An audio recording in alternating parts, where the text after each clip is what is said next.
Bonjour, c'est Mélodie Meilleur pour le podcast Le pouls de la physio. Donc aujourd'hui, je suis super chanceuse d'avoir Jean-François Esculier de la Clinique du coureur avec nous, ainsi que Philippe Landry de Emovie pour discuter de la spécificité et de la non-spécificité, plus particulièrement dans le traitement du genou. Donc, on parlera de genographie.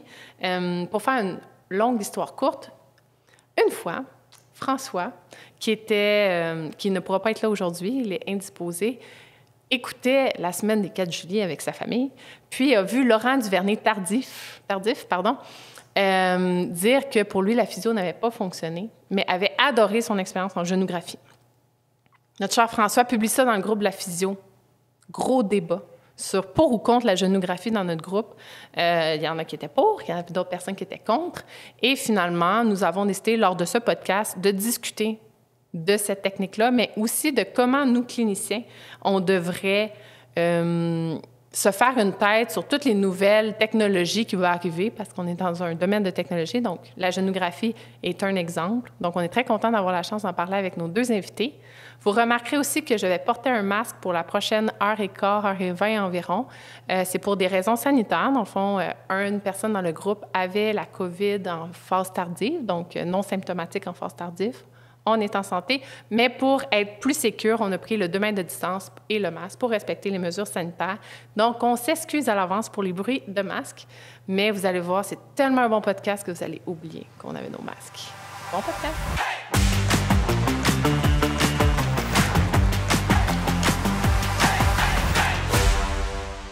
Le pouls de la physio est une présentation de Medexa, Physiotech, service d'électrothérapie et médical-tronique. Bonne écoute! Bonjour. Donc, aujourd'hui, j'ai la chance d'avoir Jean-François Esculier et Philippe Landry avec moi. Jean-François Esculier, leader en recherche et développement de la Clinique du coureur, super impliqué en recherche, majoritairement en course à pied. Je pense que c'est plus un secret.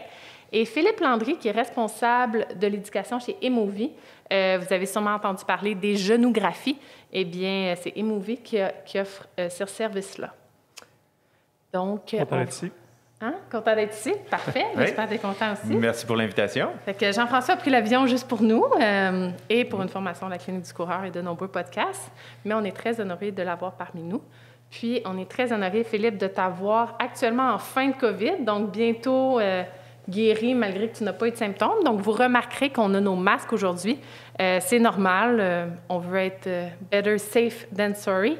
Donc, on va les garder tout au long du podcast. Il y aura des bruits que vous allez entendre. On s'excuse, mais on va faire notre possible pour être le plus facilement écoutable pour vous. Donc, on commence en force. On a malheureusement François qui ne peut pas être là avec nous. Il était indisposé. Toutefois, j'ai une bonne histoire à vous raconter. Donc, l'idée de ce podcast-là vient de 2 objectifs. D'abord, François et moi, depuis longtemps, on veut parler de l'intérêt d'être spécifique versus non spécifique dans le domaine de la physiothérapie, mais aussi pour ceux qui font partie du groupe Physio et T-Fils du Québec. Il y a peut-être plusieurs mois déjà, François avait publié, suite à l'entrevue de Laurent Duvernay-Tardif à la semaine des 4 juillet, sur le concept de la genographie, puis il trouvait ça dommage que Laurent Duvernay avait fait comme une mauvaise presse à la physiothérapie. Et ça avait engendré un grand débat sur la pertinence de la genographie en physiothérapie dans le groupe. Donc, merci François pour ce grand débat. Donc, l'objectif aujourd'hui, c'est d'en parler avec un expert dans le domaine de la recherche, un expert de la genographie, mais aussi de parler en général des traitements de la physio puis de leur expérience respective. Donc, on va débuter. Philippe, je pense qu'on va te laisser la parole en premier. C'est important pour nous de connaître ton parcours, tes fils, tu es super impliqué. Puis aussi, comment ça fonctionne la genographie, c'est quoi le concept, c'est quoi qui est intéressant à savoir. Avec plaisir. Mon parcours a commencé simplement, avec traitement d'orthopédie comme normal en clinique privée. Mais rapidement, moi, j'étais déçu de voir on travaillait beaucoup avec le CSST, là, c'est sûr.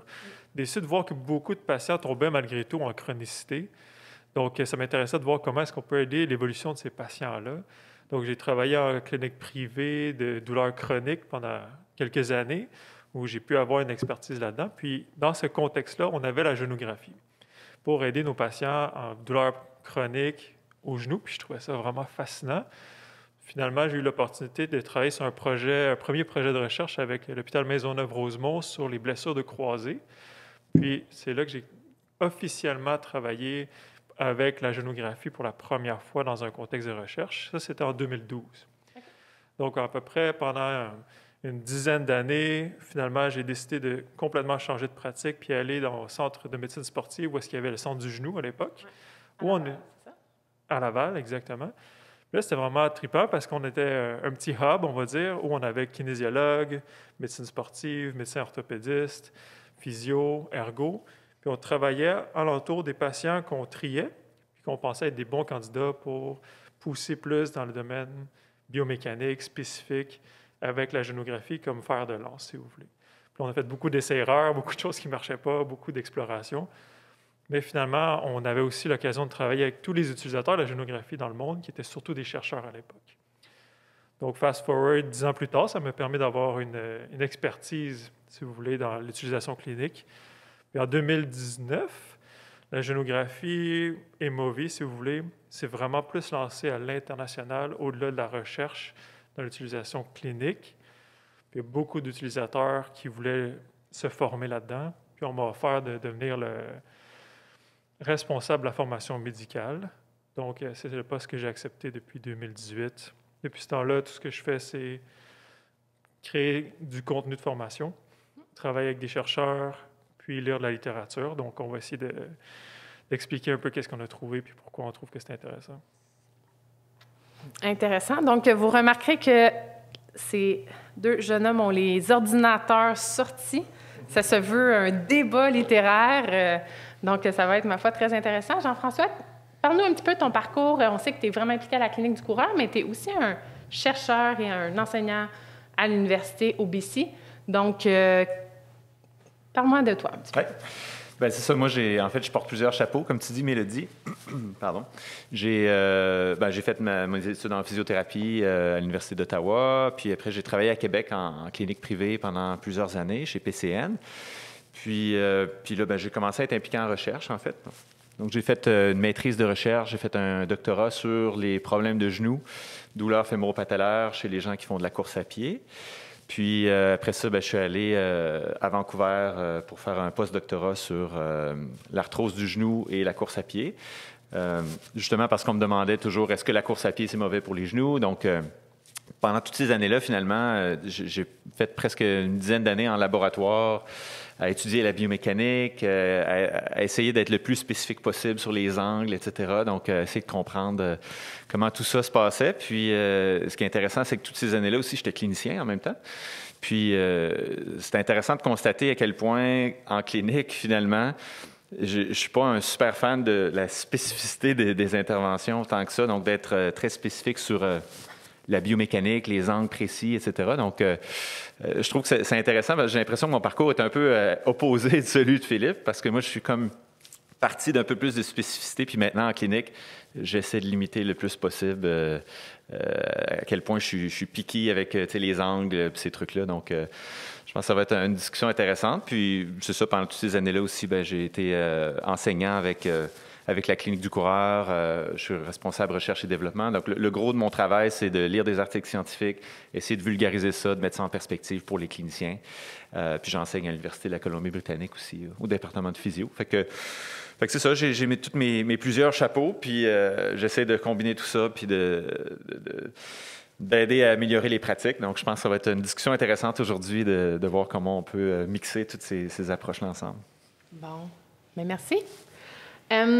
Donc, on commence avec le sujet de la génographie, pour commencer. C'est sûr que l'objectif du podcast, c'est de parler d'une approche spécifique ou non spécifique. Fait que la génographie, c'est un bon exemple. Puis après ça, on a plein de choses à discuter sur la spécificité aussi.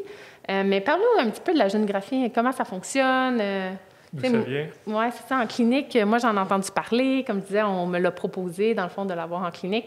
Je ne suis pas encore vendue à 100%. Fait que je suis prête. Ça s'en vient d'ici 1 heure. Ça s'en vient dans 1 heure. Je suis sûre que je vais faire un appel. La génographie, c'est une technologie québécoise, donc ça, c'est intéressant. Ça est sorti de l'université de l'ETS, du CHUM puis du LIO. L'idée derrière, c'est vraiment des chirurgiens orthopédistes qui se sont dit, bien, les imageries qu'on a sont tous statiques. Donc, on a rayon X, résonance magnétique, mais on n'a pas la fonction du genou en mouvement. Puis pourquoi le genou en particulier? C'est que c'est une articulation, on sait, qui est une des plus blessées, mais aussi une des plus complexes à avoir des bons résultats, que ce soit dans le geste de la réadaptation ou dans le geste chirurgical. En général, on a plus de succès dans les autres grandes articulations porteuses. Donc, il y avait ce besoin-là d'avoir vraiment le mouvement du genou, la fonction du genou en mouvement, on va dire. La génographie, maintenant, comment ça fonctionne, c'est que c'est un exosquelette qui va être sur le genou, sur le tibia, puis sur le bassin. Puis c'est vraiment cet exosquelette-là qui se démarque de tous les autres laboratoires de marche, qui fait que c'est beaucoup plus précis.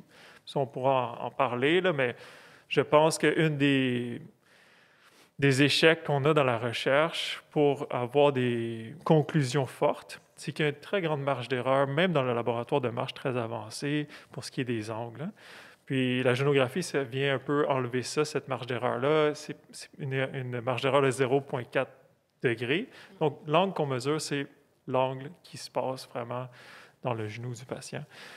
Puis en clinique, comment ça se passe? Mais c'est que le patient va venir, va faire 5 minutes d'habituation sur un tapis roulant pour être sûr que sa marche est relativement reproductible. Puis c'est sûr que le tapis roulant, c'est jamais comme marcher par terre, mais puis après ces 5 minutes-là, on met l'exosquelette. Ça prend à peu près 2 à 3 minutes, équiper le patient, calibrer l'appareil. Puis ensuite, le patient marche pendant 45 secondes. Ça nous permet d'avoir une douzaine de cycles. Puis, on a le résultat. Donc, à peu près en 15 minutes, 20 minutes, pour un clinicien habitué, on a un résultat fonctionnel de la marche. Après, on peut faire la course, les squats, les sauts, dépendant du niveau qu'on veut aller chercher. Puis, on a des résultats automatiques. Ce que Emovi a fait beaucoup pour faire en sorte que ça soit cliniquement utilisable, c'est qu'un laboratoire de marche, en général, ça va prendre énormément de temps, puis les gens vont être obligés de passer des heures à analyser les données parce que c'est très complexe, il faut sortir ça sur MATLAB, peu importe. Mais ce qu'ils ont fait, c'est qu'ils ont travaillé très fort dans le développement du software. C'est ce qui a fait qu'aujourd'hui, il y a beaucoup d'adoption clinique de la génographie, c'est que le logiciel va automatiquement passer au travers des données, puis il va identifier des biomarqueurs, ceux qui sont présents dans la littérature, est-ce qu'ils sont présents chez le patient comme étant positifs ou négatifs. On parle de quels biomarqueurs? Il y a une vingtaine de biomarqueurs que nous, on a trouvés dans la littérature. Puis selon les pathologies, bien, c'est adapté. Donc, par exemple, un biomarqueur avec... si le patient vient avec de l'arthrose, bien, il y a des biomarqueurs qui sont des facteurs de risque modifiables, qui vont être cotés positifs ou négatifs. Le plus connu ou le plus étudié, c'est le varus truss. Donc, par exemple, le varus truss, c'est quoi? C'est que pendant que tu vas mettre ton pied au sol ou ton membre inférieur, puis que tu vas transférer ton poids sur la jambe, puis à ce moment-là, tu veux garder un bon alignement de ton articulation. Puis si tu vas changer ton alignement pour aller en varus, puis on appelle ça un varus truss. C'est une augmentation, mais temporaire et dynamique de ton angle. Donc, à cause que ça se passe pendant le transfert de poids, puis à cause que c'est une perte de contrôle, on va dire, ça a été étudié.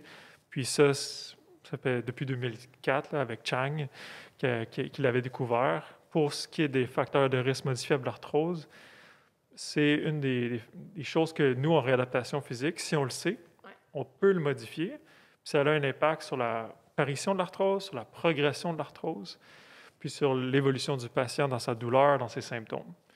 Donc ça, c'est un des biomarqueurs les plus connus qu'on peut mesurer, puis ensuite, on peut dire au patient, bien, j'ai trouvé ça, puis je peux t'aider avec ça. Est-ce qu'on peut débattre déjà ou... Ben oui, parce que dans le fond, on se rappelle que tu es quand même un peu un expert de l'arthrose là, dans l'histoire. Oui, c'est ça. Mais en fait, moi, je me pose toujours la question, justement, ces marqueurs-là, quand on les trouve, est-ce que c'est vraiment... tu sais, on parle de manque de contrôle. Est-ce qu'on peut vraiment dire que c'est un manque de contrôle, premièrement? L'autre question pour l'apparition, les revues systématiques sur le sujet, c'est loin d'être convaincant que le varus truss ou le CAM, le moment externe d'abduction du genou, est un facteur prédictif d'apparition d'arthrose.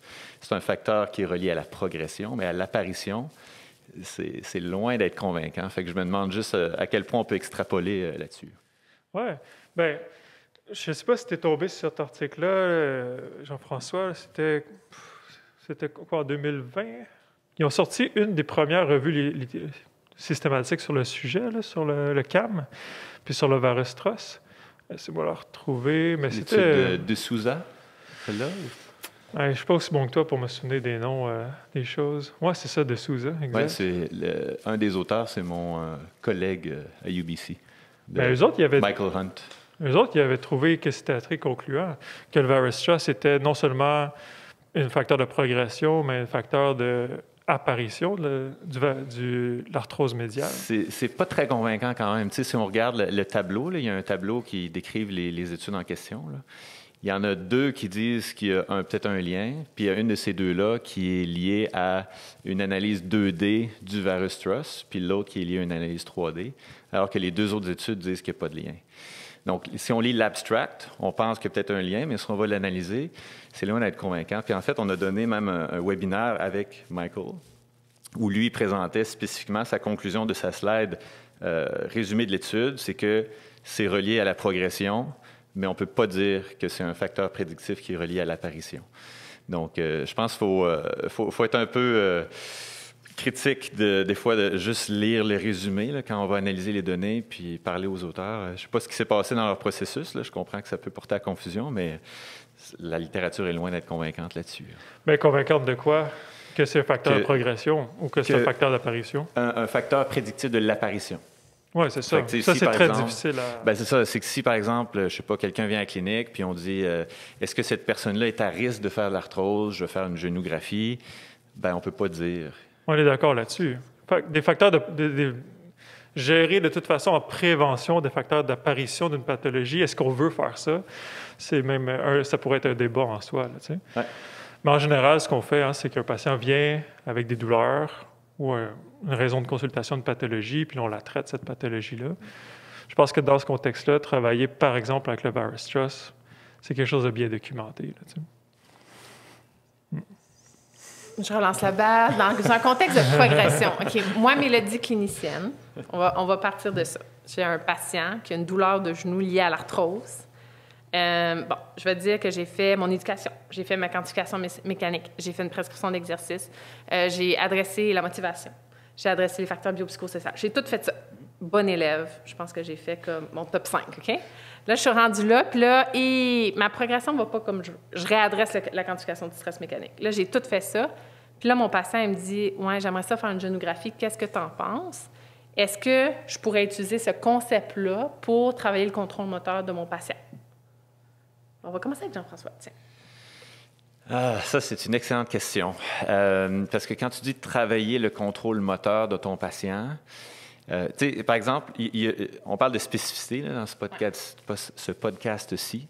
Je donne l'exemple de la course parce qu'il y a quand même plus d'études sur la course, mais je pense que c'est un lien assez intéressant. Si on voit, par exemple, un mouvement au niveau du genou, un valgus ou un varus ou peu importe, à la course, valgus dynamique, le genou qui s'effondre vers l'intérieur, là, puis on dit, je vais essayer d'aller cibler ça, d'aller réadapter ou modifier le mouvement avec des exercices. OK? T'as beau faire les exercices que tu veux, t'as beau faire du renforcement des fessiers, t'as beau faire des step-down avec ton genou bien aligné, ça ne changera absolument rien à l'angle de valgus à la course.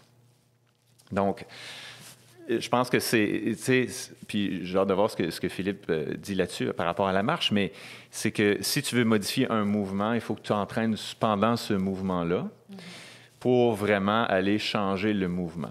Par contre, ce qui est intéressant, c'est que la personne, mettons, qui a mal au genou, qui a un valgus quand elle court, on lui donne des exercices, elle va aller mieux quand même, mais ça ne changera absolument rien à son valgus. Donc, est-ce que le valgus est vraiment le facteur qui est relié à la douleur? Moi, c'est ça que je questionne ici. Donc, je suis curieux de savoir ce que Philippe t'en dit par rapport à la marche. Mais... Oui, mais c'est très large. Hein? Déjà, on parle de douleur. Ça dépend qu'est-ce qui cause la douleur, dans quelle pathologie qu'on est. Je pense que quand on parle de douleur à la course, le plus souvent, on pense à un syndrome patellaire. Puis syndrome patellaire, bien, on sait que c'est multifactoriel.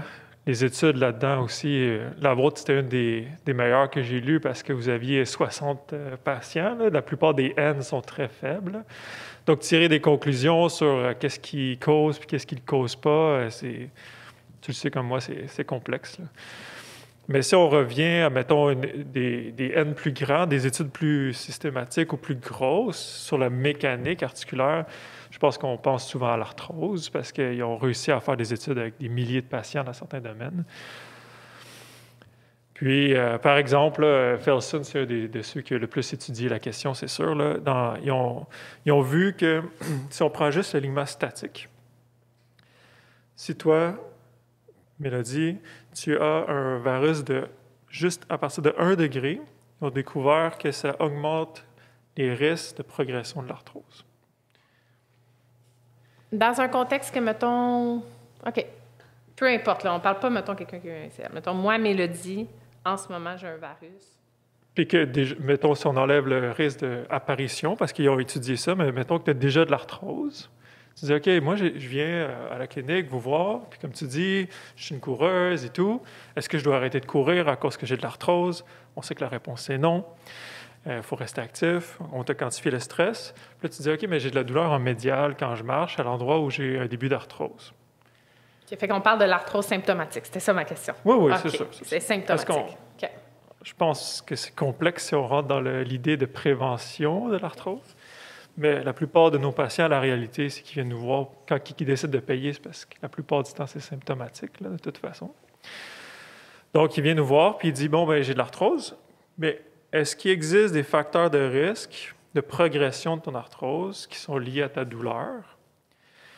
Bien, moi, ce que je vois dans la littérature, c'est qu'effectivement, les angles ont un lien direct, sont des facteurs de risque, ce n'est pas le seul lien, mais qui ont un impact sur la progression de ton arthrose. Donc, par exemple, on va découvrir chez toi peut-être que tu as un varus de 2-3 degrés statique. Ça, à la base, c'est un facteur de risque. Ensuite, dynamiquement, si tu as un varus TROS, comme on disait tantôt, donc ton varus est augmenté en plus dynamiquement, mais ça, c'est un facteur de risque encore plus grand. Ça a été documenté que ça va augmenter non seulement les risques d'arthrose, mais aussi de dégénérescence méniscale.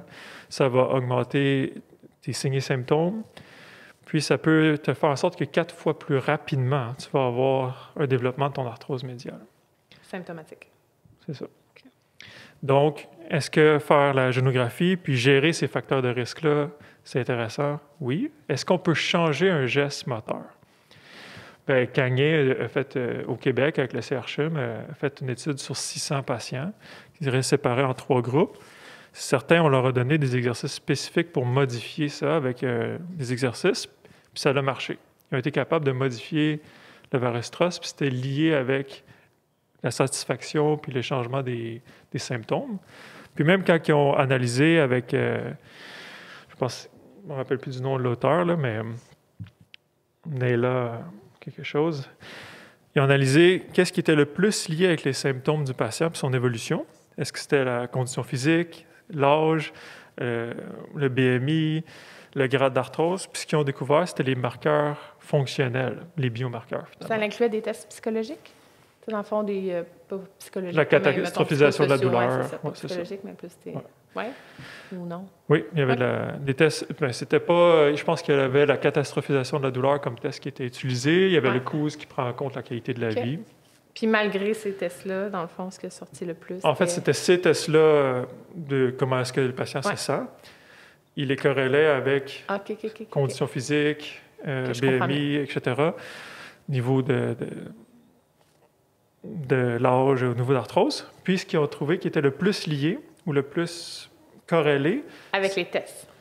Avec comme le ressenti du patient, ses symptômes, etc., ses niveaux de douleur, c'était les biomarqueurs dans l'arthrose. OK. Et est-ce qu'on a ralenti la progression d'arthrose en modifiant ça? Ça va prendre encore probablement 30 à 40 ans d'études si jamais on découvre ça. Parce que y avait-tu un groupe contrôle dans l'étude? C'est quoi qu'ils faisaient dans le groupe contrôle? C'était la pratique courante, c'est-à-dire qu'ils étaient suivis par leur médecin, ils avaient accès à tous les mêmes outils thérapeutiques. sauf qu'il n'y avait pas d'information de la génographie. Donc, est-ce qu'ils faisaient un programme d'exercice, le groupe contrôle? Il y en avait qui ont décidé de le faire, puis il y en a que non. OK, ça, c'est un problème. Mais il y avait 3 groupes contrôle. Il y avait un groupe d'exercice, un groupe d'exercice spécifique, puis un groupe contrôle pratique courante. Moi, je l'ai lu, l'étude, je la trouve intéressante quand même, mais c'est que le groupe en question, c'est qu'il y a 2 groupes. Il aurait dû avoir un groupe qui faisait un programme d'études avec la génographie, un programme d'exercice avec géographie, puis l'autre qui aurait fait un programme d'exercice, mais sans la géographie, pour voir la valeur ajoutée de la géographie. Mais là, dans ce cas-ci, ce qu'on évalue, c'est la valeur d'un programme d'exercice et non pas la valeur de la géographie. C'est pour ça que les études, moi je suis d'accord avec toi, là, tout à fait, mais c'est pour ça que les études les études complémentaires qui évaluaient qu'est-ce qu'il y a eu comme effet, ceux qui ont corrigé leur biomarqueur, est-ce que ça a vraiment donné quelque chose? Est-ce qu'il y a une corrélation entre la correction d'un biomarqueur et l'évolution des symptômes? C'est là que c'est les études les plus intéressantes, c'est sûr. Ouais. Je pense qu'il faudrait refaire cette étude-là puis vraiment donner un programme d'exercice parce que, tu sais, je donne un exemple, le programme GLAD, il y en a peut-être qui nous écoutent, qui connaissaient le programme GLAD, qui est le programme le plus connu sur...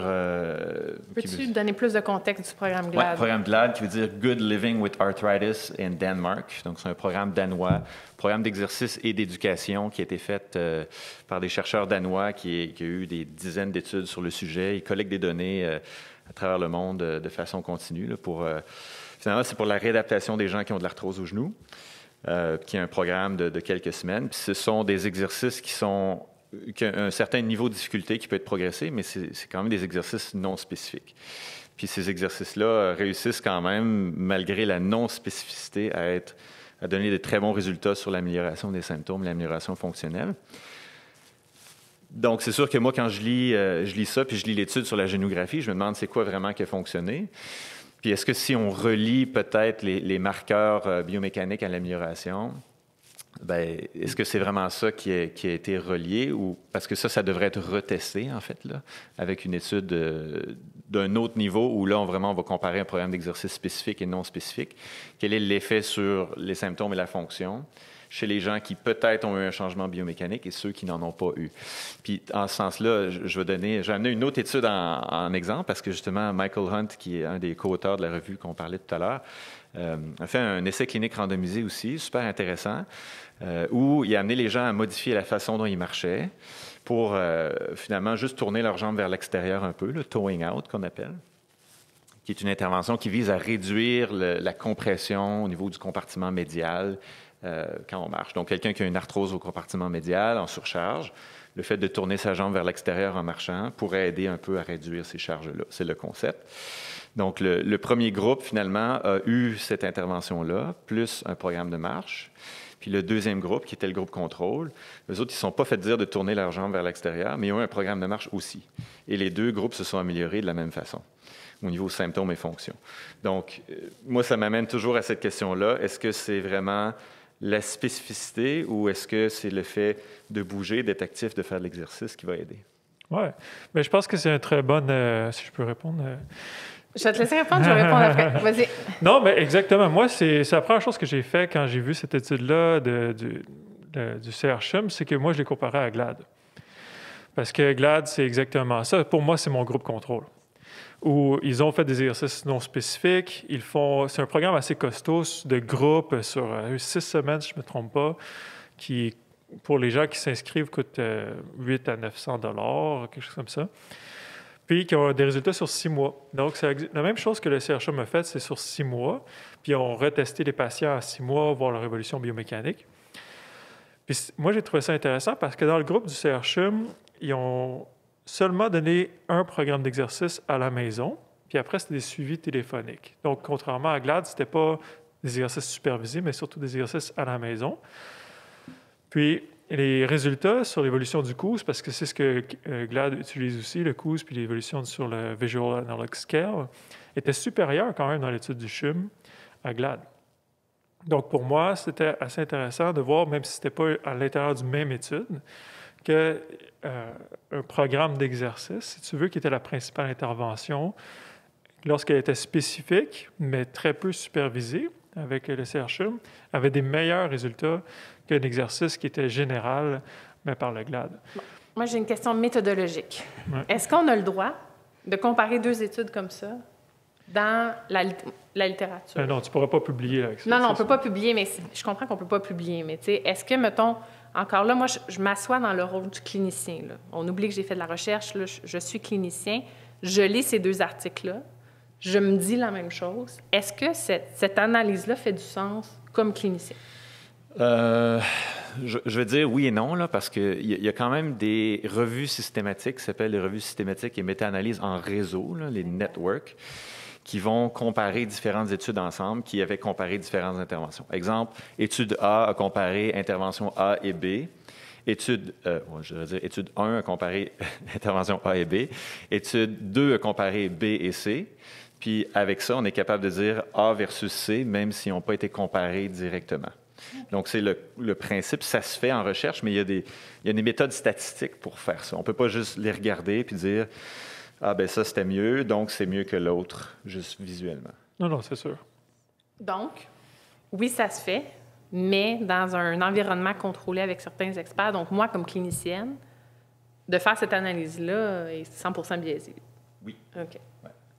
Bon, je comprends. Moi, j'ai une question. Là. Je vais sortir un petit peu la génographie, parce que mettons qu'on dit que génographie, c'est spécifique. Si on parle de la non-spécificité. Dans mon jeune temps, alors que j'étais plus clinicienne, j'avais été allée à une conférence, puis je me rappelle que le chercheur présentait justement de COG-G, le patron moteur, live avec mon coureur. Dans ce temps-là, je faisais plus de course à pied, justement en COG-G un petit peu le patron du genou. Je pense que c'était, si ma mémoire est bonne, comme Willy.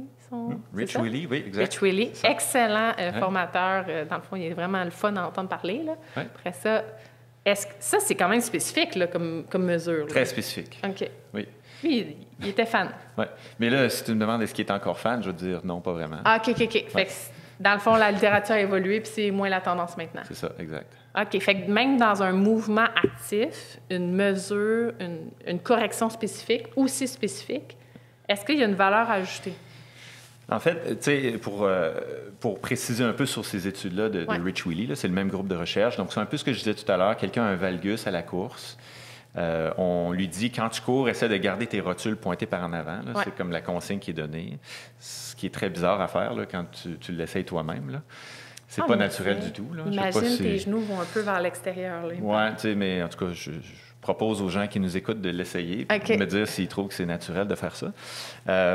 Mais c'est ça. Dans le fond, toutes les études qui ont été faites là-dessus, il n'y en a pas beaucoup. Là, il y en a 3 spécifiquement. C'est tout des case series, des séries de cas où on donne une intervention à 10 personnes, puis il n'y a pas de groupe contrôle. Et là, on dit, après 2 semaines, les gens vont mieux. Donc, ils vont mieux, mais est-ce que c'est parce qu'ils ont eu une intervention ou c'est parce qu'ils ont eu une intervention qui était meilleure qu'une autre? On n'est pas capable de le dire. Donc, c'est pour ça que, là, on est sorti de la génographie, mais je veux faire une référence pareille. Moi, je me demande la personne qui va faire une évaluation de génographie, qui serait, l'appareil ne fonctionne même pas, là. Il est juste, il est mis sur la personne, puis qu'on lui donne un programme d'exercice en lui disant, les exercices qu'on donne sont spécifiques aux résultats qu'on a eus avec le test, mais on n'a pas vraiment mesuré, qui serait une intervention placebo, contrôle idéal, où on compare à vraiment, on regarde les angles en question, puis on donne un programme d'exercice en fonction de tes vrais résultats de la génographie. Est-ce qu'on a un résultat supérieur en voulant être spécifique aux résultats de la génographie versus on mesure avec l'appareil, mais on ne dit même pas qu'on mesure rien, puis on te donne un programme d'exercice en te faisant croire que c'est la bonne intervention pour toi. Fait que là, on adresse l'enjeu motivationnel placebo. Là. Clairement, on est là. OK, bon. Fait que dans le fond, moi, je me suis posé exactement cette question-là. Est-ce que, tu sais, la génographie, là, mettons, je comprends qu'il y a une certaine spécificité. Est-ce que ça a été évalué avec un placebo? Tu sais, un petit peu ce genre de protocole-là? Pas encore. Non, pas du tout. De toute façon, il faudrait déjà un groupe qui s'intéresse à faire ça. C'est pas parce qu'Emovie ne fait jamais de la recherche eux-mêmes. Ça serait totalement biaisé. Là. Mais il faudrait que quelqu'un s'intéresse à le faire. On sait que les budgets de recherche avec de tester des exercices, on s'entend, c'est pour ça qu'il y a toujours des petits N.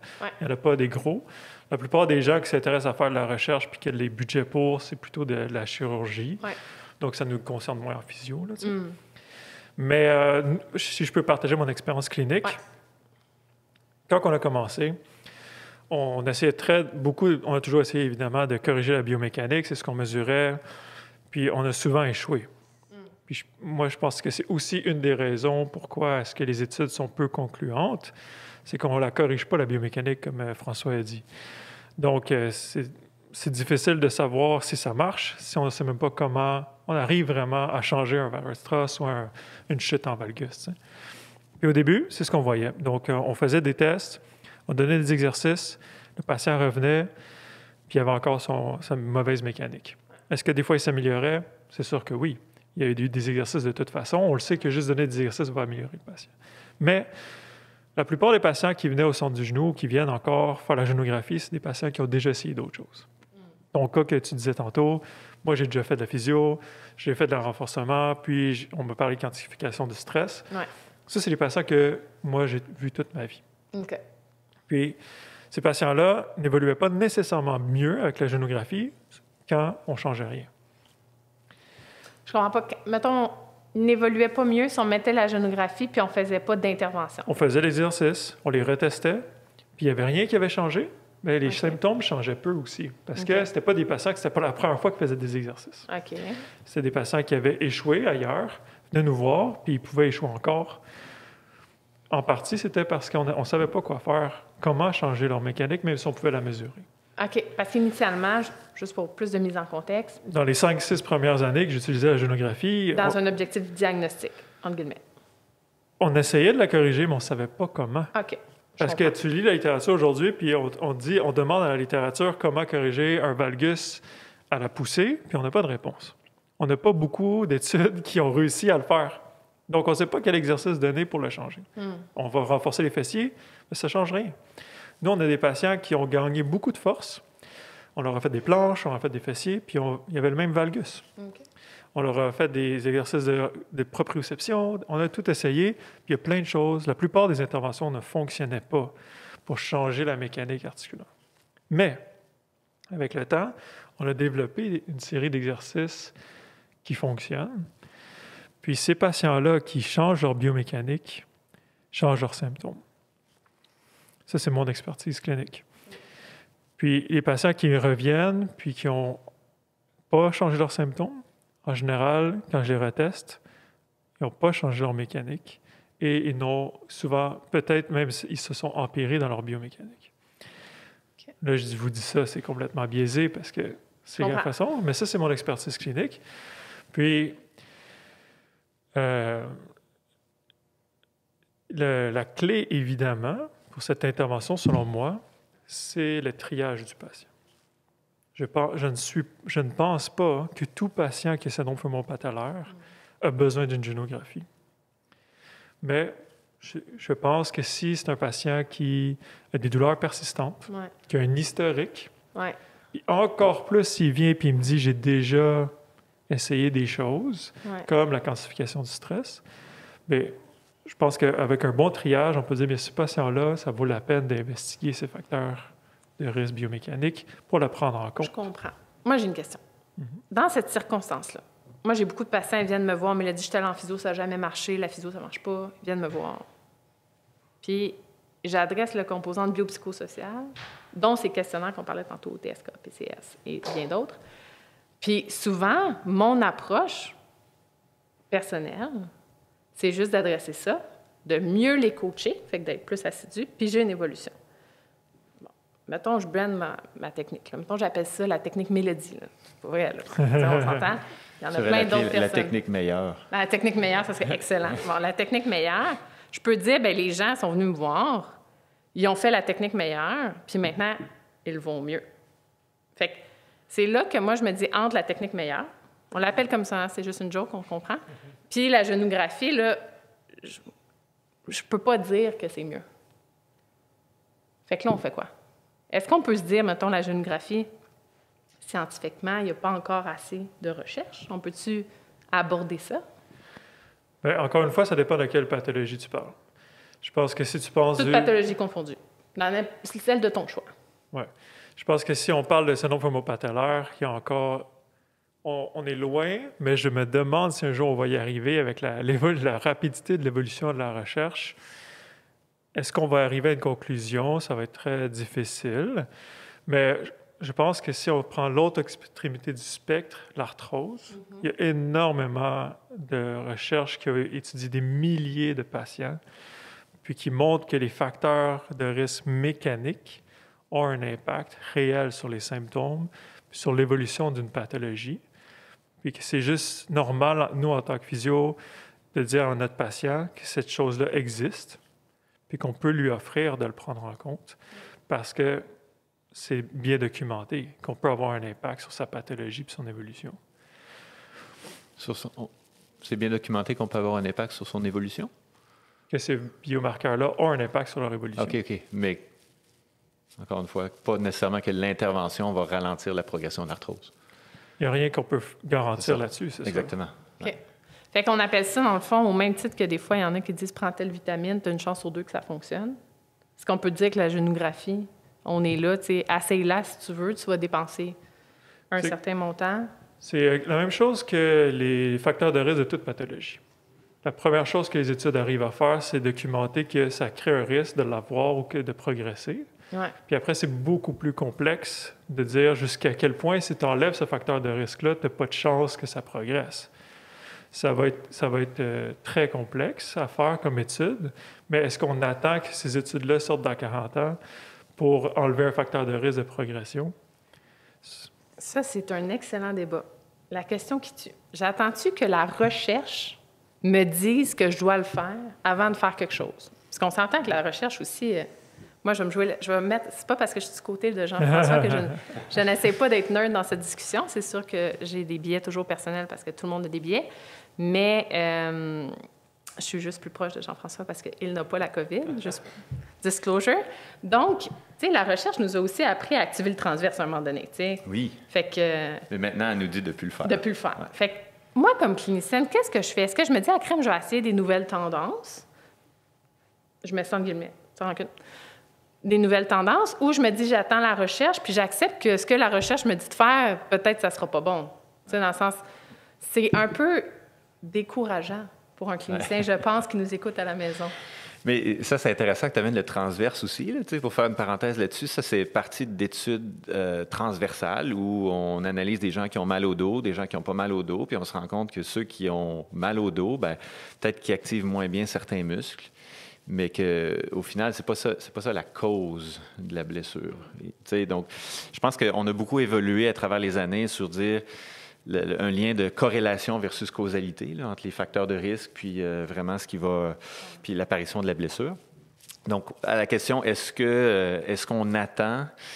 Moi, je pense que ça dépend de plusieurs facteurs, dont le ratio risque-bénéfice et coût-efficacité. Puis c'est là-dessus que je base mon intervention. On s'entend que, par exemple, on parle de génographie, là, il n'y a pas vraiment de risque à avoir une génographie. Est-ce qu'il y a un bénéfice? Je ne peux pas dire en tout cas, de ma perception de la littérature, je ne pense pas qu'on peut dire oui, il y a vraiment un bénéfice à le faire. Il y en a peut-être parfois, c'est sûr. Mais le coût-efficacité, pour moi, est important. Puis là, je pense que vous avez fait des analyses aussi coût-efficacité, mais pour moi, ne sont pas valides encore parce qu'on n'a pas comparé à, justement, est-ce que c'est à cause des vraies données de génographie qu'on réussit à avoir cette efficacité-là? Donc, il y a un coût associé à ça qui n'est peut-être pas si élevé que ça, mais est-ce que justement, le fait d'avoir cette technologie-là, est-ce que ça va m'amener à dire, oui, je veux l'utiliser, il faut que je l'utilise? Je ne suis pas convaincu encore, moi, c'est ma perception. Après, il y a tous les autres volets, facteurs psychologiques, psychosociaux, etc. Si la personne me dit, moi, je pense que d'avoir une évaluation approfondie de ma biomécanique, ça va m'aider, ben oui, vas-y, utilise-le, puis c'est sûr que ça va t'aider plus. T'sais. Pareil comme la thérapie manuelle, pareil comme faire des ultrasons, pareil comme plein d'affaires. T'sais. Fait que même si la recherche ne me dit pas qu'il y a un truc qui est efficace, si mon patient y croit fortement, c'est sûr que je pense que ça vaut la peine de le faire pareil. C'est un peu vers là que je m'enligne. Mais tu vas faire un ultrason, Jean-François Esculier? Honnêtement, là, je n'ai pas acheté une machine à ultrason dans ma nouvelle clinique, donc j'en ferai pas. Mais mettons, il dit, moi, je crois juste à ça. J'aimerais ça voir seulement un physio qui fait l'ultrason. Je vais l'envoyer à quelqu'un d'autre. OK. C'est vraiment, Ah, là, ça, c'est vraiment convaincu de intéressant. même. Parce que peu importe ce que je fais avec cette personne-là, je vais lui suggérer mon approche pareil, puis je vais lui dire, écoute, si ce que tu veux, c'est de l'ultrason, je vais t'envoyer un collègue qui va te faire un ultrason. Est-ce que tu vas lui prendre le temps de lui dire que c'est pas supporté par la littérature, par exemple? Je ne vais pas le dire comme ça. OK. Comment tu le dirais? Je vais le dire en disant que si on regarde ce que la recherche suggère actuellement, il y a quand même un bon niveau d'efficacité de telle ou telle intervention, exemple des exercices, quantification du stress, etc. Puis pour l'ultrason, c'est pas aussi clair. Il y a des gens qui en bénéficient, il y en a qui en bénéficient pas. Mais peut-être que dans le cas de cette personne-ci, ça peut aider, mais je peux rien garantir. Par contre, je suggérerais l'autre intervention, mais si eux, c'est ce qu'ils veulent, je les réfère à une autre personne. Je pense que notre travail en tant que professionnel de la physiothérapie, c'est de donner les pour et les contre de différentes interventions. La personne a fait son choix, puis c'est ce que je dis à mes patients. Je leur dis, écoute, si tu fais tel truc, ça c'est les pour, ça c'est les contre, puis telle autre option, pareil, tu prends ta décision, puis moi je t'accompagne dans ta décision. Je pense que c'est ça notre rôle. Totalement d'accord avec toi. Moi, j'ai trouvé ça choquant quand le CHE m'a fait l'étude sur l'arthrose, puis qu'il y avait plus de 300 médecins qui ont participé. Il fallait éduquer les patients. Moi, je n'étais pas dans l'équipe de recherche, mais j'étais dans l'équipe clinique, éduquer les médecins, excusez-moi. Puis on m'a demandé, étant donné que toi, tu travailles avec la génographie, puis tu connais un peu plus la littérature, va sur le terrain parler aux médecins. Puis on s'est rendu compte que très peu de médecins référaient en physio. Puis une des raisons, c'était, j'ai des patients que j'envoie, puis ils reviennent, ils ont encore mal. Fait que s'il n'y a pas justement le ratio coût-bénéfice, je les envoie pas. Mais il n'y avait même pas la discussion avec leurs patients. On parle des médecins en médecine générale, là, de dire, écoute, la physio peut t'aider, c'est sûr qu'il y a un coût, mais c'est beaucoup mieux que rester chez toi avec des antidouleurs. Mais ils décidaient à leur place que ça ne valait pas la peine. Donc, on est complètement horrifiés de ça, c'est sûr, puis on les éduquait sur le fait que dès qu'on aide le patient à bouger, puis même si vous croyez juste à l'exercice, envoyez avec physio qui va pouvoir l'éduquer puis l'accompagner là-dedans, mais ça va l'aider. Mais moi, des fois, j'ai l'impression que même si on est horrifié de ça de la part des médecins, nous, en physio, on va souvent faire la même chose. On va prendre la décision à la place du patient, plutôt que de simplement lui dire « voici mes croyances » ou « voici ce que je connais là-dessus », mais tu peux décider par toi-même, tu sais. 100% avec toi. Moi, j'ai fait mon cours d'aiguille sous le derme. Le jour que c'est écrit Mélodie, aiguille sous le derme, l'horaire s'est rempli, tu sais, de médecins, de références, tout ça. Je trouvais ça bien gentil, là, mais... Exact. Ouais. Malheureusement. Ouais. Moi, je trouve ça super intéressant, ce volet-là. Il y a même un projet de recherche en cours à l'Université Laval. Là. C'est Marc-Olivier Dubé qui fait un projet sur... Bonjour Marco. Oui, bonjour Marco. Qui est super intéressant où les gens qui consultent en physio, avant de faire leur évaluation initiale, remplissent un questionnaire pour savoir... ça, c'est des gens qui ont soit une cervicalgie, une lombalgie, un problème d'épaule ou un problème de genou, qui leur demandent « Qu'est-ce que vous croyez qui va vous aider? » Puis là, il y a des choix qui nous disent finalement à quel point ils pensent que telle intervention ou telle autre va les aider. Puis le but, c'est de voir est-ce que les perceptions des gens sur les bénéfices, est-ce que ça fit avec les lignes de pratique clinique? Donc, la littérature sur le sujet. Puis, en fin de compte, on se rend compte que, pas pantoute, la majorité du temps, les gens pensent que tel truc va les aider, alors que la littérature dit, c'est pas vraiment ça qu'on recommande.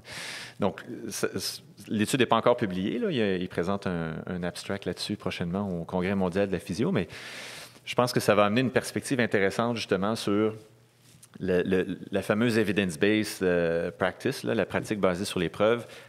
Quelle est la proportion qu'on utilise de... On a un effet démontré par la science versus le patient y croit vraiment. Puis je pense que c'est ça l'art de la physiothérapie au final, c'est d'être capable de bien cerner son patient, si je peux le dire, puis de trouver ou de décider ensemble, qu'est-ce qui va plus l'aider. Puis c'est ce qui fait, je pense, que les cliniciens vont avoir du succès avec leurs patients. Pas juste, c'est quoi le niveau de preuve sur l'intervention A ou B. Là. Super intéressant. On va y aller par spectre. Ici, c'est le spectre. Je fais ce que mon fait qu'à droite, pour ceux qui sont sur le podcast, pas on ne regarde pas en vidéo. Là. À droite, non, pas Philippe, à droite, dans ma main droite, c'est le spectre, je vais faire ce que mon patient veut. À gauche, il y a evidence-based. Puis entre les deux, il y a moi, clinicienne. On se rappelle, j'ai le rôle de la clinicienne aujourd'hui. Donc là, moi, mon malaise, c'est que, mettons, qu'il me dit « je veux un ultrason », puis tout ça, j'ai vraiment un conflit de valeurs. Moi, dans mon cas, c'est ça qui va arriver. Je peux référer à un collègue, mais je pense que j'ai un rôle d'éducation, puis un rôle de mettre de l'avant mon parcours d'études basé sur la donnée probante. Je veux dire, sinon, dans le fond, moi ou un massothérapeute, sans aucun des massothérapeutes qui écoutent le podcast, je vois pas la différence. Fait que comment moi, je me situe dans cette situation-là, que dans le fond, je peux faire du bon marketing, et dire, ben oui, moi, je vais te sauver, aiguille, ultrason, tout le kit. Ou je peux dire, ben tu sais quoi, moi, j'ai l'impression que je peux faire tel traitement, mais mon rôle, ça va être soit de tamponner des symptômes avec des adjuvants, par exemple, mais, tu sais, de l'éduquer là-dedans. Parce que je vais combattre mon placebo, là. Dans le fond, mon placebo est ici, là, à droite. Oui, mais ça, c'est vraiment... c'est tout un défi, ça, c'est sûr. Puis je pense qu'en tant que professionnel, on est tenu d'avoir un certain code déontologique. Là. On ne peut pas déjà promettre quelque chose. Il n'y a aucune intervention, là, on s'entend. Mais il y a eu aussi un mini-débat avec la génographie là-dessus, en passant. Parce que, justement, la plupart des physios au Québec qui offrent la génographie vont d'abord faire une évaluation du patient, puis ensuite décider si on va le référer à la génographie ou pas. Mais il y a beaucoup de patients qui connaissent la génographie, qui vont appeler une clinique qui sait qu'il l'a, puis disent « je veux la génographie ». Puis là, est-ce qu'ils sont obligés de faire la génographie s'ils pensent que ce n'est pas un bon traitement pour lui? Puis l'ordre de l'OPPQ s'est impliqué dans le dossier, puis il a dit « oui, vous êtes obligé ». De faire l'évaluation. C'est ça. OK. À moins qu'il y ait une contre-indication, vous êtes obligé d'offrir le service pour lequel le patient vient. Fait qu'il est obligé de faire la génographie si le patient le demande.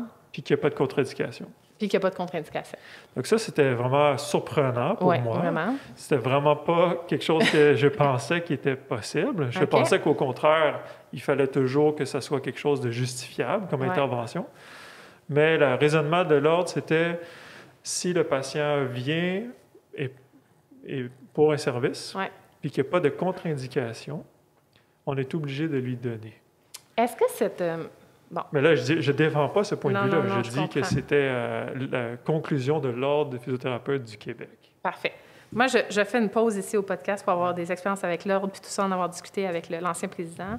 Je veux juste dire que ça, c'est dans le fond la description que toi, tu racontes de ton expérience avec l'Ordre. Par exemple, une personne à la maison...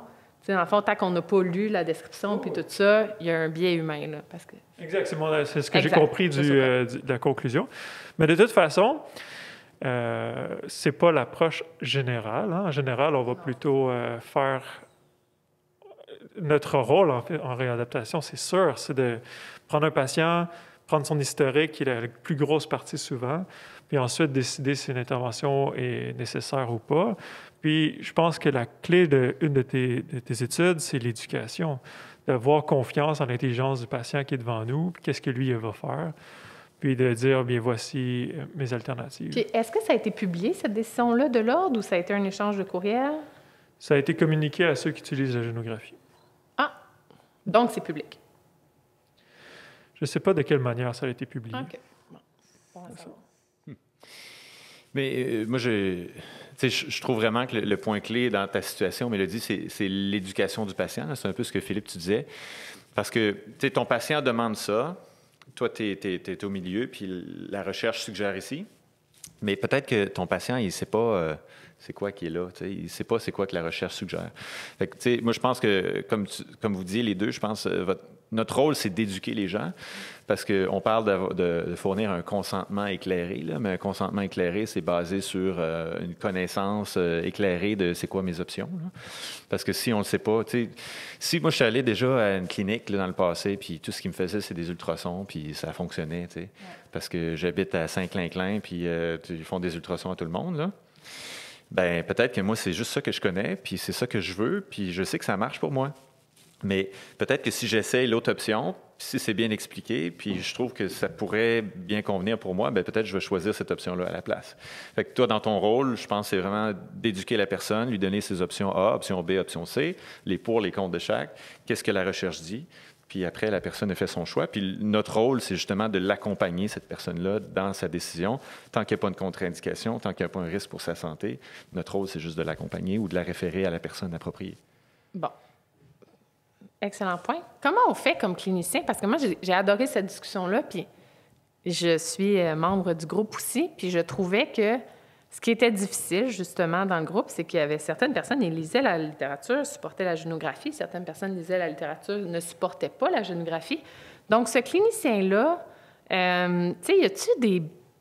Mettons, quelqu'un qui a fini en physiothérapie, soit un baccalauréat ou une maîtrise clinique, ou un technologue en physiothérapie, c'est quoi les best practices pour lire la littérature? Puis quelles questions je devrais poser à une autre personne? Parce que souvent, moi, j'entends des bonnes histoires, là, « Hey, j'ai lu un article, puis donc, c'est evidence-based. » Je suis toujours la première à dire, « Qu'est-ce que tu as lu? C'est quoi ton N? C'est quoi la méthode? » Tu sais, je pose plus de questions, mais je pense qu'en général, si quelqu'un me dit, « Hey, j'ai lu un article », c'est encore mieux que la personne qui dit, « J'ai essayé ça sur un patient. » Fait que, tu sais, comment le clinicien général se retrouve, là? Parce que clairement, c'est pas tout le monde qui s'appelle Jean-François Esculier qui lit sur le genou puis qui est un expert, là. Ouais.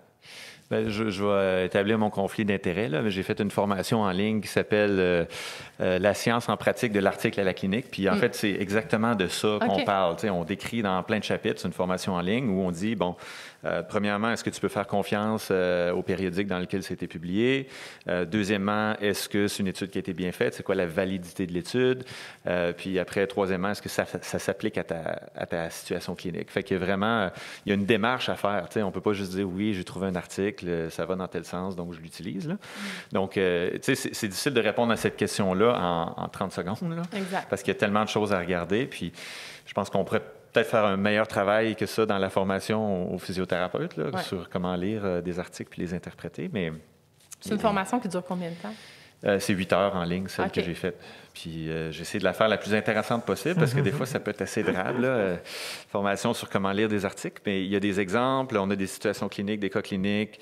Il y a des cas où même, justement, j'ai fait une situation clinique sans chercher la littérature avant.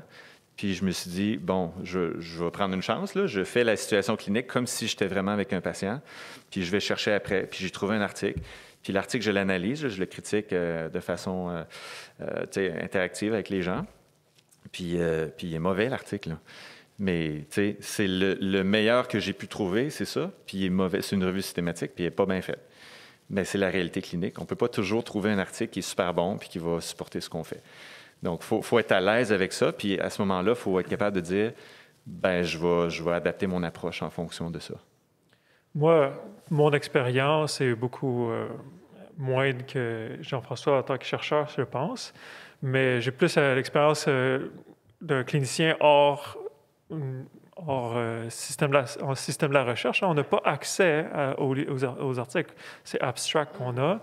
Moi, bon, j'ai la chance de pouvoir y avoir accès d'une certaine façon, mais quand je fais des recherches hors accès, c'est extrêmement difficile. On n'a pas la méthode. On n'a pas vraiment la façon que ça a été analysé. On n'a pas accès aux résultats bruts, parce que ça, c'est une autre chose. Des fois, on regarde des conclusions d'articles, n'est-ce pas? On regarde les résultats bruts, puis on n'est même pas d'accord avec la conclusion. Parce que des fois, ceux qui écrivent les articles sont des chercheurs qui sont non cliniciens, qui ne savent même pas qu'est-ce qu'ils font vraiment comme analyse, parce qu'ils n'ont pas l'habitude de l'utiliser en clinique, dans la réalité, pour traiter des patients. Donc, moi, je pense que répondre à ta question est extrêmement difficile. Puis, probablement que la meilleure chose, c'est plate à dire, là, selon moi, je ne suis pas content de dire ça, mais c'est de suivre des cours de formateurs avec qui tu as confiance qu'eux, ils ont pris le temps de lire la littérature, parce que c'est ça, avec Jean-François ou avec Bia, c'est pas vous qui le dites, là, mais toi, tu as justement des cours, mais lire la littérature est presque dangereux, d'après moi, parce que tu as des articles que tu ne sais pas jusqu'à quel point tu peux faire confiance à la conclusion de l'auteur, qui peut t'amener complètement à prendre une tangente qui n'est pas certaine. Moi, je pense que je vais faire un parallèle ici. Là. Je trouve ça excellent. Fait que comme clinicien, lire la littérature quand on n'est pas éduqué, ça peut devenir dangereux. Mettons qu'on met n'a pas accès non plus à l'article complet. On met dans la pyramide, mais on a... J'écoute mon collègue, il l'a essayé, ça fait 15 ans qu'il pratique. Non, j'écoute mon collègue, il l'a essayé, ça fait 2 ans qu'il pratique. Après ça, j'écoute mon collègue, ça fait 15 ans qu'il pratique. Moi, je pense que c'est à risque d'écouter cette personne-là parce que s'il n'est pas basé sur la littérature. Après ça, j'écoute mon collègue, il lit des articles scientifiques, là, on réduit le niveau de risque. Puis là, après ça, on tombe dans... J'écoute un chercheur ou un professeur qui a l'expertise, puis on diminue le niveau de risque. Mais même, disclosure, moi aussi, je travaille dans le domaine de l'éducation, puis Même nos formateurs, des fois, on leur demande plus de références, puis on lit les références, puis on a cancellé certains formateurs parce qu'on était comme, c'est pas possible, tu peux pas présenter ça. Il faut avoir confiance à l'outil d'éducation. Moi aussi, j'en ai donné des formations pour certaines personnes qui m'ont demandé de donner des formations, puis ils n'ont jamais lu mes références. Donc ça aussi, il faut trouver justement un système d'éducation dans lequel on a confiance aussi. Il y a un regard de clinicien, autant on a un regard... C'est le patient de trouver les red flags dans tout ce qui existe sur Internet et Amazon. Mais nous aussi, comme cliniciens, clairement qu'il y a des red flags à avoir. Puis c'est quoi mettons, top 3 des red flags? Là, je comprends qu'il y a une formation de 8 heures. Clairement, il y a, on va dire, 8000 physio au Québec. On va faire une conversion de 3 %. C'est à peu près les gens qui vont écouter ta formation de 8 heures. C'est quoi les top 3 des red flags que tu dirais « non » Qu'il ne faut pas faire confiance à... Ah, top 5, je t'en donne 5. Top 5. Soyons fous. OK. C'est sûr que mon premier, c'est de savoir dans quel périodique ça a été publié. Là. Puis il y a plein de gens qui ne sont pas au courant, mais il y a des revues qu'on appelle des revues prédatrices en recherche. Puis des revues prédatrices, c'est quoi? Puis moi, je reçois des emails là, à tous les jours. Là. C'est des emails qui me disent « Bonjour », ça commence toujours par « Greetings » avec mon nom. Là. Puis ça me dit « Voulez-vous publier dans notre périodique? » Processus de révision par les pairs rapide et facile. Ils ne disent pas de même, mais c'est ça que ça veut dire. Payer... dans le fond, là, ils sollicitent les chercheurs pour pouvoir publier leurs travaux puis leur demander un montant d'argent en échange. Okay? Donc ça, c'est une revue prédatrice qui sollicite les gens de façon agressive, qui va faire un processus de révision par les pairs qui est complètement bidon. Ce n'est pas des experts qui lisent, là. C'est juste quelqu'un qui lit, qui te fait quelques commentaires sur tu devrais mettre une virgule à telle place, puis tu devrais changer tel tableau. Parenthèse pour les gens à la maison, quand on publie un article, dans le fond, idéalement, on vise un article qui est révisé par les pairs. Fait que ça, c'est le premier critère. Oui. Puis après ça, que la révision par les pairs, fait que donc d'autres chercheurs soient de qualité. Exactement. Donc, ça, c'est mon premier red flag. Là. C'est quoi le périodique dans lequel tu l'as publié et ce qui est digne de confiance. Puis je donne dans la formation justement des trucs pour être capable de savoir, ben ça, c'en est-tu un bon ou pas un bon? Là? Si vous voulez voir un peu, on fait aussi un club de lecture là, avec la Clinique du coureur où on commence toujours par ça là, quand on analyse un article. Donc ça, c'est mon premier red flag parce que si ça a été bâclé, ben je ne peux pas garantir que l'article est de bonne qualité, de un. De deux, je questionne l'intégrité des chercheurs qui ont voulu publier un article là-dedans. Parce qu'en recherche, c'est ça. Si tu veux avoir des fonds de recherche, il faut que tu publies les articles. Donc, c'est comme une roue, un cercle vicieux où si je veux publier, ben là, il faut que je paye, mais si je veux des fonds, il faut que je publie. Donc, c'est ça qui amène des fonds de recherche, c'est le nombre d'articles. C'est un peu stupide, là, mais... Puis, il y a une valeur quand même à ajouter quand tu publies avec un retour significatif, là, un changement significatif. Là. Exact. Il y a comme un trend dans le changement significatif. Ça, c'est un autre de mes flags, justement. C'est que quand, souvent, on lit l'abstract, puis là, l'abstract dit il y a une différence significative. Bon, une différence significative, ça peut être soit statistiquement significative ou ça peut être cliniquement significatif. On peut avoir un résultat qui est statistiquement significatif, où là, on a un test statistique qui nous dit qu'il y a une différence entre la moyenne avant traitement puis la moyenne après le traitement. Donc ça, c'est statistiquement significatif. Mais si, par exemple, je ne sais pas, mon échelle visuelle analogue avant traitement, j'étais à 6 sur 10 de douleur, puis à la fin du traitement, j'étais à 5,4 sur 10, puis j'ai un assez grand nombre de personnes. Fait que j'ai juste une diminution de 0,6 sur 10 là, à l'échelle de douleur de 0 à 10, ce qui est rien cliniquement. Mais je pourrais trouver un résultat statistiquement significatif si j'ai assez de monde dans l'étude, si ma distribution est assez rapprochée, etc. Mais c'est aucunement cliniquement significatif. Okay? Donc, je pense qu'il faut être capable d'interpréter ça. Puis, justement, quand je lisais les études sur la génographie, on disait qu'il y a une différence de 2,3 degrés après intervention et c'est considéré dans le rapport comme étant amélioré. Bien, pour moi, c'est un grand questionnement de est-ce que c'est cliniquement significatif de dire 2,3 degrés? Je me questionne. Je dis pas oui ou non, mais je me questionne. Oui. Mais ça nous ramène sur la spécificité. Je ne sais pas si tu voulais y revenir un peu, Mélodie. Tu avais fini sur ton article. Moi, je veux juste le top 3 au moins. Puis après ça, on va retourner à la spécificité. OK, top 3. Fait que... Mon troisième, je veux dire, ce qu'on appelle la validité d'une étude. La validité d'une étude qui est séparée en deux volets. La validité interne, c'est-à-dire est-ce que l'étude elle a été bien faite? Est-ce qu'elle a un risque de biais?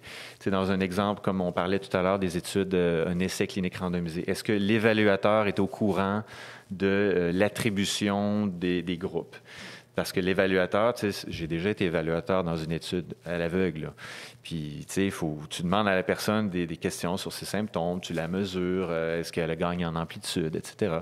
Mais si tu as un biais, tout le monde a un biais, là, avant de faire une étude comme ça. Si moi, je pense que l'intervention fonctionne mieux que le groupe contrôle, bien, je vais dire à la personne, ah ben tu sais, peux-tu aller un peu plus loin? Vas-y, t'es sûr que c'est ton max, là? Tourne un peu plus, ou plie ton genou un peu plus. Puis, tu sais, je vais influencer potentiellement le résultat en n'étant pas à l'aveugle. Donc, ça fait partie des critères. Il y en a plusieurs, mais sur la validité interne d'une étude. Est-ce que ça a été bien fait? Est-ce que je peux faire confiance aux résultats de l'étude? Puis après, la validité externe, c'est à quel point est-ce que je peux appliquer les résultats de l'étude dans ma pratique clinique. Si c'est une étude en laboratoire qui a utilisé des marqueurs 3D puis qui a évalué du monde sur un tapis roulant, ben peut-être que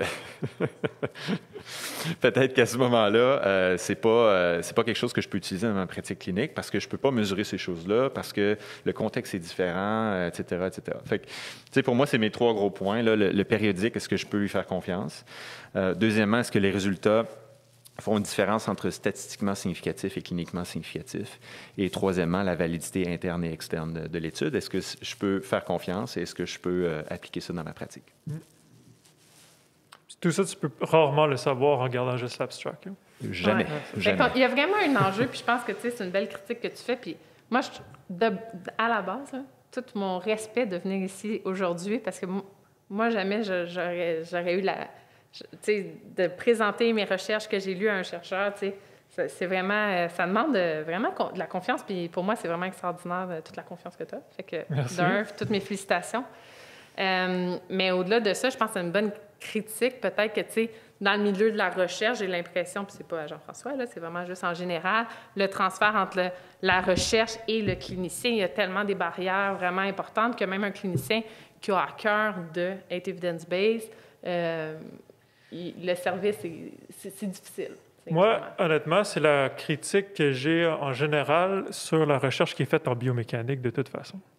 Puis ma conviction avec mes 10 années de pratique, c'est que une des raisons pourquoi on n'arrive pas à dire que la biomécanique est utile, c'est à cause que la recherche est limitée dans sa capacité de le prouver, selon moi. Je m'explique. Oui. Ils utilisent beaucoup des laboratoires de marche avec des Vicon. Puis il y a des études qui ont montré, très sérieuses, que la marge d'erreur, comme je disais tantôt, ça peut jusqu'à 4 degrés. Donc, 4 degrés d'erreur dans le plan frontal varus valgus.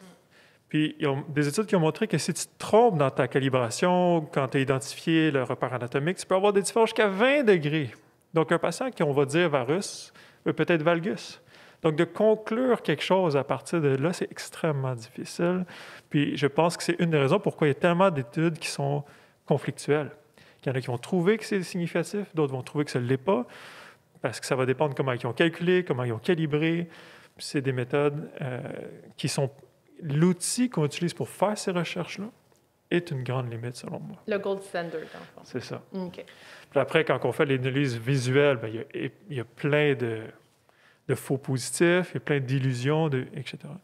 Donc, c'est sûr que moi, j'ai eu l'habitude de travailler avec la génographie qui a une marge d'erreur, comme je disais tantôt, de 0,4 dans le plan frontal.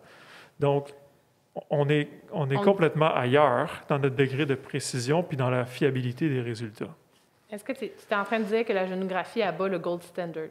Ça, c'est sûr. Okay. Point de vue de l'articulation du genou. Mais droit de réplique? Droit de réplique, ça a été validé.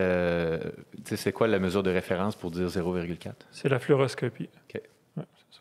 Parce que pour mettre les gens en contexte, comment ça marche, un laboratoire de marche, c'est que c'est des marqueurs qui sont sur la peau, qu'on va mettre sur la peau. On va avoir plein de marqueurs. Puis ce qui est super, c'est que tu as tout le corps. Tu peux faire des études très complexes et des plaques de force. On n'est pas là avec la génographie, là. Mais ce que montrent les études aussi, avec la fluoroscopie entre autres, c'est que les marqueurs sur la peau vont bouger beaucoup.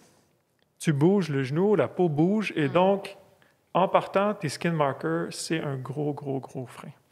Puis la génographie ne bouge pas? C'est ça. La génographie, qu'est-ce qu'ils ont fait pour le développer? Pourquoi ça a été populaire? C'est que même si ça se focalise juste sur le genou, l'exosquelette se pose sur le condyle médial et le condyle latéral, entre les structures musculaires, fait que c'est entre la bandelette puis le biceps fémoral, puis entre le vaste médial puis l'ischio-jambier. Puis ça bouge donc avec le fémur. Puis par fluoroscopie, ils ont montré que ça enlève l'artefact de peau jusqu'à une marge d'erreur de 0,4. Puis ça nous donne aussi justement accès à une marge de précision extrêmement supérieure dans le plan rotatoire. Puis si on revient à la spécificité, énormément d'études ont de la difficulté à tirer des conclusions au-delà du plan frontal parce que la rotation puis le plan transverse, c'est encore plus difficile à avoir.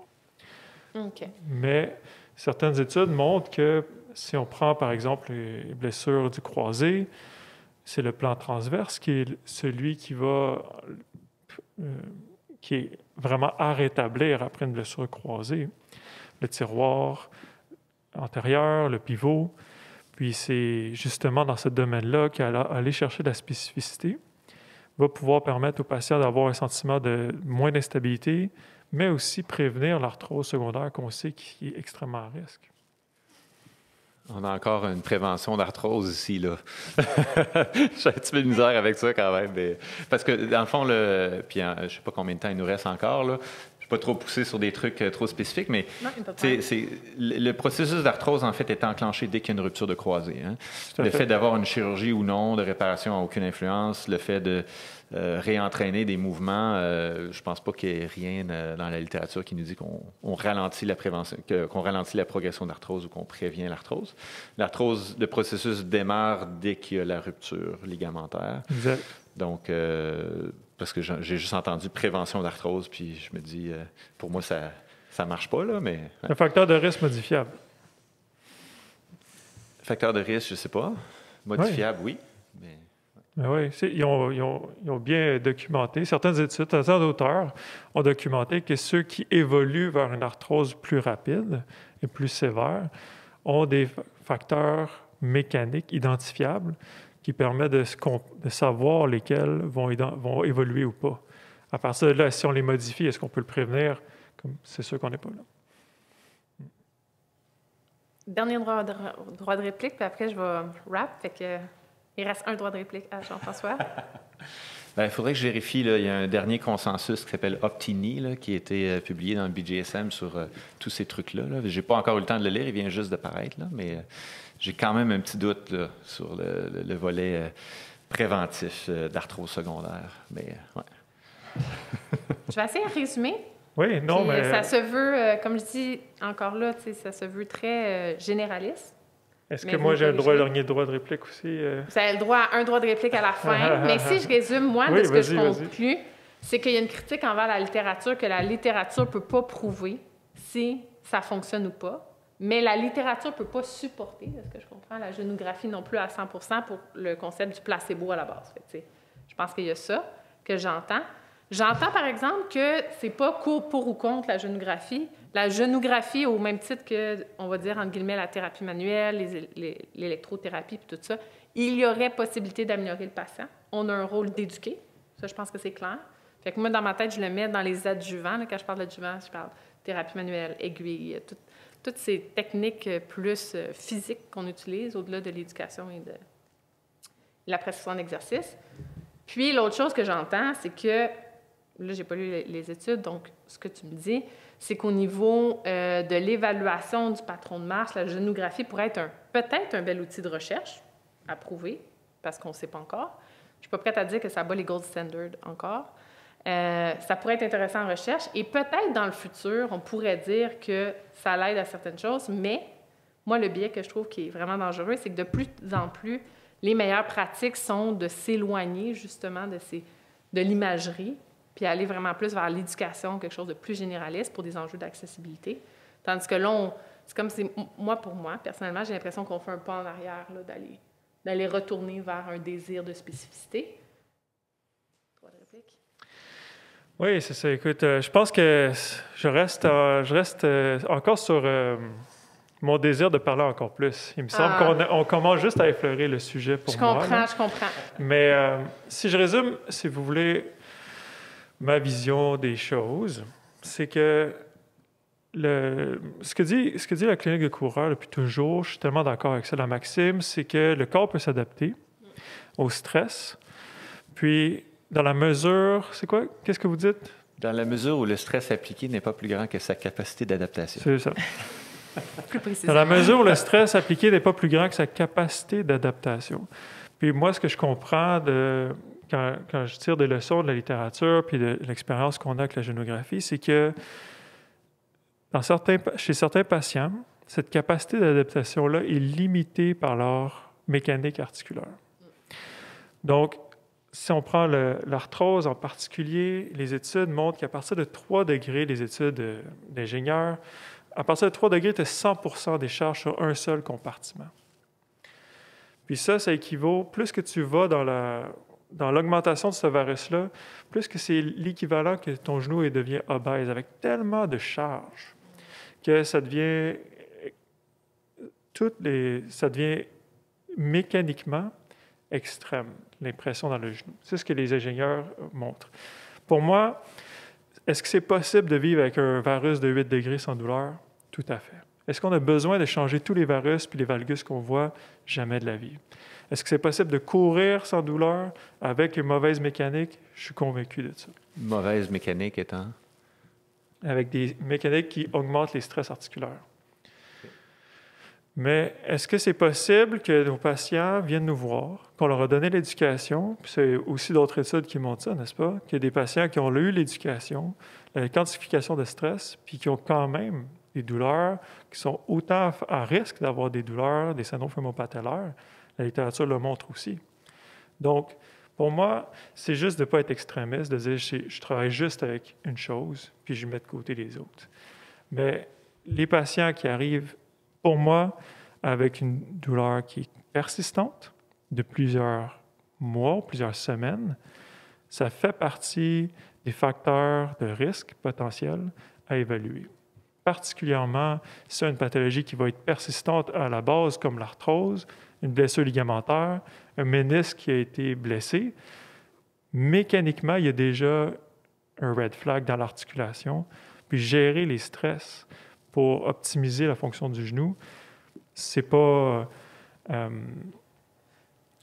comprends que c'est un outil que tu utilises cliniquement, que tu as des résultats. C'est pas la spécificité pour moi. Tu as l'impression que ça a eu un changement significatif sur certains clients. Je pense que...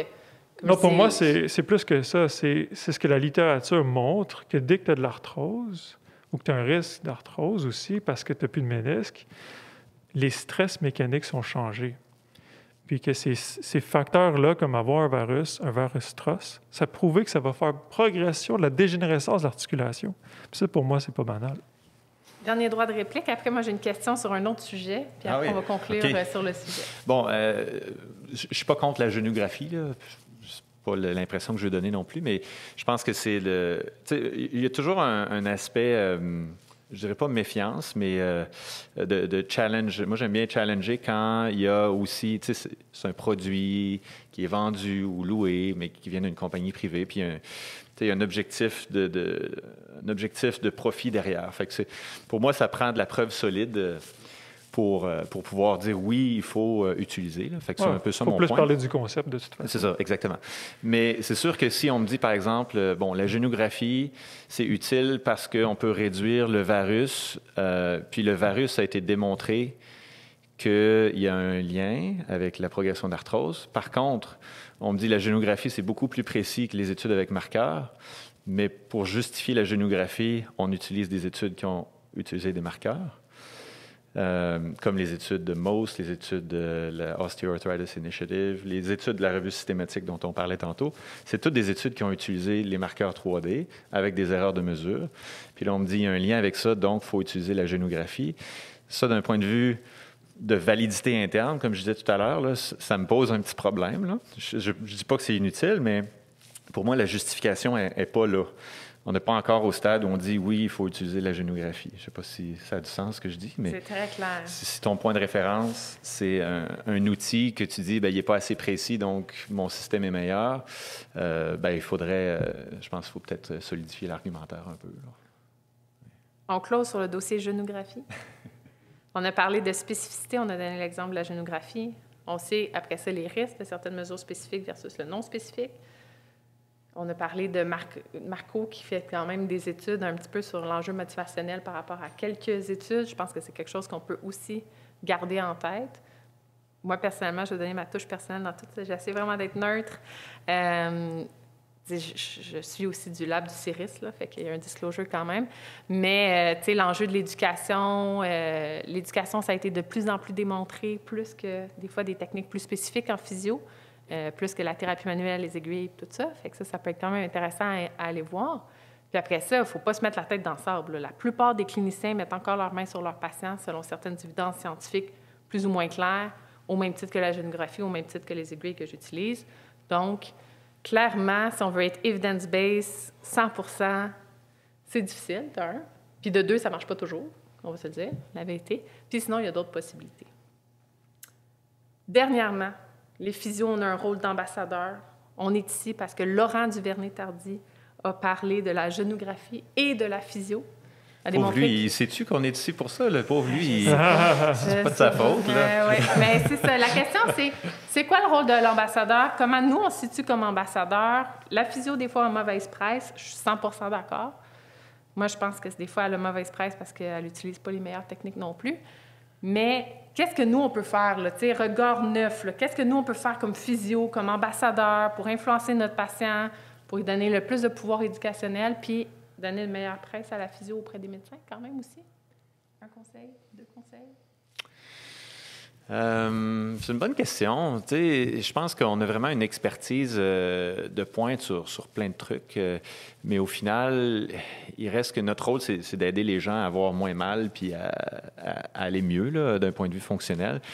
Fait que, tu sais, est-ce qu'on a vraiment un rôle précis qu'on peut faire mieux? Moi, je pense que le but, c'est de faire bouger le monde puis de mettre ça simple pour eux. Parce que des fois, on leur dit « fais tel truc, c'est trop compliqué, ils le feront pas ». Donc, oui, il faut les éduquer, il faut qu'ils se prennent en main, il faut les faire réaliser que c'est eux qui ont le pouvoir sur leur propre guérison ou amélioration. Mais moi, j'aime garder les choses simples. C'est ma philosophie, là, garder les choses simples. Donc, c'est ce que je disais. Je suis parti d'un laboratoire de biomécanique, puis maintenant, je fais des analyses cliniques où j'utilise à peu près pas d'équipement. Puis, je trouve que j'ai des bons résultats. Puis, on trouve toujours qu'on a des bons résultats, là, n'importe qui. Mais j'aime garder les choses simples. Puis, je pense que il faut faire attention de vouloir trop complexifier les choses en justifiant une expertise. Je pense que notre rôle, c'est quand même de garder ça simple. Je ne sais pas si je réponds à ta question. Là. Parfait. Sans parler de la génographie, je veux vraiment qu'on aille sur un autre sujet, parce que sinon, le débat moi, va continuer, notre rôle d'ambassadeur. Oui, non, ce que j'ai vu, moi, le plus que je pense nuit à la physiothérapie, c'est de critiquer l'intervention de quelqu'un d'autre. Bon commentaire. Puis même d'un médecin ou d'un chirurgien, je pense qu'on a l'habitude, en tout cas, ce que j'ai vu, ma petite vue quand je parlais avec les physios un peu partout, même dans le monde, c'est qu'ils vont être faciles à dire « Ah, ça n'a pas d'allure, qu'est-ce que ton chirurgien a fait? » ou « Ça n'a pas d'allure, qu'est-ce que ton médecin t'a recommandé? » Puis c'est normal souvent de le penser. Mais c'est dangereux, je pense, parce que dans l'esprit du patient, ça se dit « Ah, mon physio dit ça. » Un autre physio critique l'autre physio. Puis il critique, ça brise sa confiance en général. Tandis que d'essayer de comprendre pourquoi il a fait ça, puis de dire « Ah, c'est intéressant ce qu'il a fait, on va essayer d'autres choses. » Je pense que ça bâtit la confiance, puis ça pousse les gens à continuer à venir en physiothérapie avec plus un bon sentiment de confiance plutôt qu'avoir l'impression de voir un professionnel qui n'est pas d'accord avec personne. Je ne pense pas que c'est bon pour la physiothérapie. Il y a clairement la psychologie du patient qui devra être abordée. Moi, je pense que c'est vraiment un enjeu. À quel moment, dans le fond, qu'est-ce qu'on fait? Comment il y a vraiment un pouvoir de communication. Je pense que c'est ça que tu parles aussi, un pouvoir d'éducation. Puis clairement que des fois, les mots qu'on utilise, on sait que ça a un impact. Je pense que tous les professionnels de la santé, on n'est pas parfaitement outillés encore d'avoir le bon discours parce qu'on ne l'a pas vu à l'université ni à la technique, clairement. Donc, merci pour cet excellent débat, toute la lecture d'articles liés à ce podcast-là. Puis merci pour vous, vous à la maison. J'espère que ça a résolu la question sur la genographie et que vous pourrez prendre votre propre décision. Merci beaucoup. Merci tout le monde. Merci Philippe. Merci Jean-François. Mélodie. C'était le fun. Belle discussion. Donc, merci beaucoup pour votre écoute. C'était vraiment super. J'étais contente que vous nous ayez écoutés jusqu'à la fin. J'espère que vous avez appris plein de belles choses. François m'a tellement manqué. J'espère qu'il va m'écouter à la maison. Sinon, n'oubliez pas de nous suivre sur les réseaux sociaux, donc Mélodie Meilleur ou Frankie Physio. On est toujours content de vous jaser et on se dit à la prochaine!